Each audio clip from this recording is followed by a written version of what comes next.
ସତସ୍ତରୀତମ ସାଧାରଣତନ୍ତ୍ର ଦିବସ ଉପଲକ୍ଷେ ପଞ୍ଚାୟତ ସ୍ତରୀୟ ପ୍ରତିଯୋଗିତା। ରାଧାକୃଷ୍ଣ ଥିଏଟର ପକ୍ଷରୁ କୃତି ପ୍ରତିଭା ମନୋନୀତ ସାଧାରଣତନ୍ତ୍ର ଦିବସରେ ହେବେ ସମ୍ବର୍ଦ୍ଧିତ। ନୟାଗଡ଼ ଜିଲ୍ଲା ଓଡଗାଁ ବ୍ଲକ ଅନ୍ତର୍ଗତ କୁରାଳ ନୋଡାଲ ହାଇସ୍କୁଲରେ 77ତମ ପଞ୍ଚାୟତ ସ୍ତରୀୟ ସାଧାରଣତନ୍ତ୍ର ଦିବସ ଉପଲକ୍ଷେ ବରିଷ୍ଠ ଓ କନିଷ୍ଠ ବର୍ଗର ବିଭିନ୍ନ ବିଭାଗର ପ୍ରତିଯୋଗିତା ମଙ୍ଗଳବାର ଅନୁଷ୍ଠିତ ହୋଇଯାଇଛି।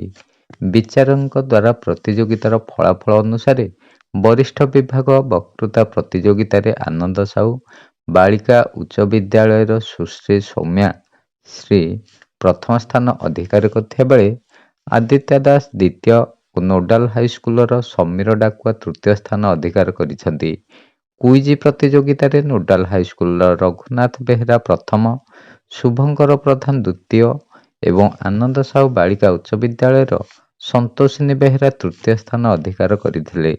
ସେହିଭଳି ଟ୍ରାକ୍ ଗୀତ ପ୍ରତିଯୋଗିତାରେ ବାଳିକା ଉଚ୍ଚ ବିଦ୍ୟାଳୟର ଗାୟତ୍ରୀ ନାୟକ ପ୍ରଥମ, ଆଲ୍ଲାଦିନୀ ଶୁଭଙ୍କରୀ ଦ୍ୱିତୀୟ ଓ ନୋଡାଲ ହାଇସ୍କୁଲର ଜୀବନ ନାୟକ ତୃତୀୟ ସ୍ଥାନ ଅଧିକାର କରିଛନ୍ତି।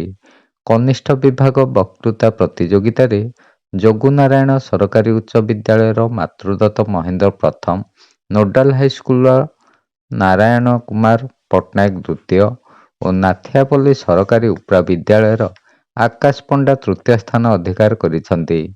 ଗୀତ ପ୍ରତିଯୋଗିତାରେ ଆନନ୍ଦ ସାହୁ ବାଳିକା ବିଦ୍ୟାଳୟର ସୁଶ୍ରୀ ଆଦ୍ୟାଶା ମିଶ୍ର ପ୍ରଥମ, ଯୋଗୁନାରାୟଣ ସ୍କୁଲର ଓମ୍ ସାଇ ପ୍ରସାଦ ସାହୁ ଦ୍ୱିତୀୟ ଓ ନାଥିଆପଲ୍ଲୀ ସରକାରୀ ଉପ୍ରା ବିଦ୍ୟାଳୟର ବିଷ୍ଣୁପ୍ରିୟା ଜେନା ତୃତୀୟ ସ୍ଥାନ ଅଧିକାର କରିଥିବା ବେଳେ କୁଇଜରେ ଯୋଗୁନାରାୟଣ ସ୍କୁଲର ଶ୍ରୀତମ ଖଟେଇ ପ୍ରଥମ, ଆନନ୍ଦ ସାହୁ ବାଳିକା ବିଦ୍ୟାଳୟର ଦିବ୍ୟାଙ୍ଗ ଖଟେଇ ଓ ଯୋଗୁନାରାୟଣ ଜଗନ ପଣ୍ଡା ଯୁଗ୍ମ ଭାବେ ଦ୍ୱିତୀୟ ଏବଂ ହନୁମନ୍ତିଆ ସରକାରୀ ଉପ୍ରା ବିଦ୍ୟାଳୟର ସୁମନ୍ତ ସାହୁ ତୃତୀୟ ସ୍ଥାନ ଅଧିକାର କରିଥିଲେ।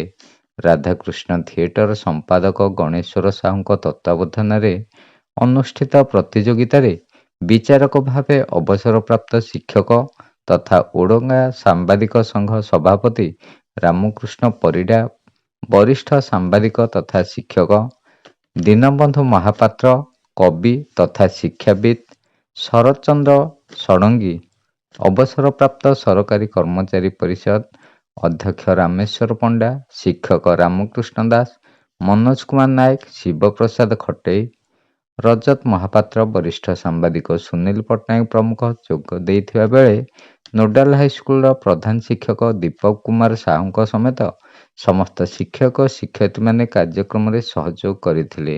ରାଧାକୃଷ୍ଣ ଥିଏଟର ତରଫରୁ ଆୟୋଜିତ 77ତମ ପଞ୍ଚାୟତ ସ୍ତରୀୟ ସାଧାରଣତନ୍ତ୍ର ଦିବସରେ ଏହି କୃତି ପ୍ରତିଯୋଗିତାଙ୍କୁ ପୁରସ୍କୃତ କରାଯିବ ବୋଲି ଅନୁଷ୍ଠାନର ସମ୍ପାଦକ ଗଣେଶ୍ୱର ସାହୁ ସୂଚନା ଦେଇଛନ୍ତି। ଓଡଗାଁରୁ ଦୀନବନ୍ଧୁ ମହାପାତ୍ରଙ୍କ ରିପୋର୍ଟ।